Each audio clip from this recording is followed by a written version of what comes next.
Egunon Eneko. Egunon.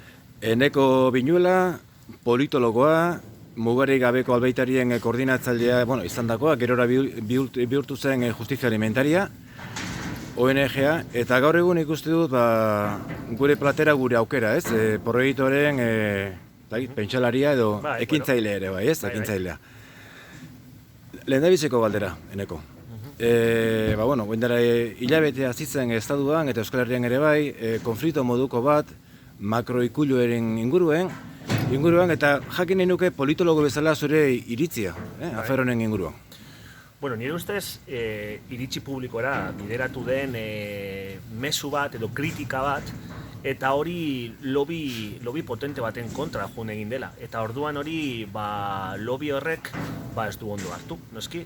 Eta bere tentakulak mugitu egin ditu, kasu honetan dira alderdi politiko eskumatarrak edo ultraeskumatarrak, eta horren inguruan nire ustez argi dago kanpaina bat izan dela pertsonai baten kontra, ideologia baten kontra, baina noski, argi eta garbi daukagu makroikuliak existitzen direla, Estatu Espainoan daude eta existitzen dira, eta jendea gero eta argiago ikusten du zer nolako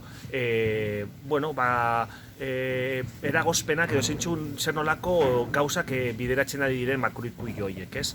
Gure ustez, gure kritika argia da, zen eta ekoizpen eredu hori ez da bat ere sustengarria, ez da pertsonentzako, ez da ingurugiroarentzako, ez da ekonomikoki ere, ez?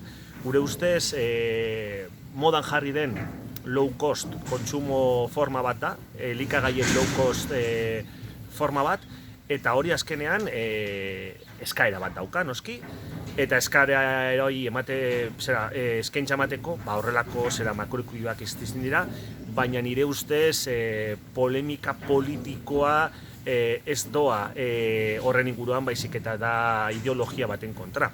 Baina, gizarteak hor, nahiz eta eskumarrak izan, ez dakit, eskertiarrak, nire gure ustez, argi dagona da makroikuliak ez dutela bat ere gauzakonik ekartzen ona.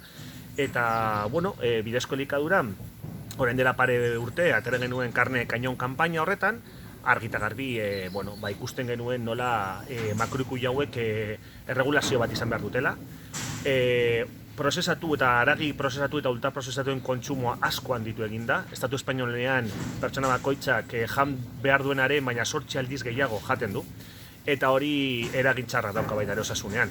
Eta noski, horrelako kontsumoan nire ustez ez dela ona, eta gaixotasunak provokatzen nahi duela, eta nire ustez hori erregulatu behar dela.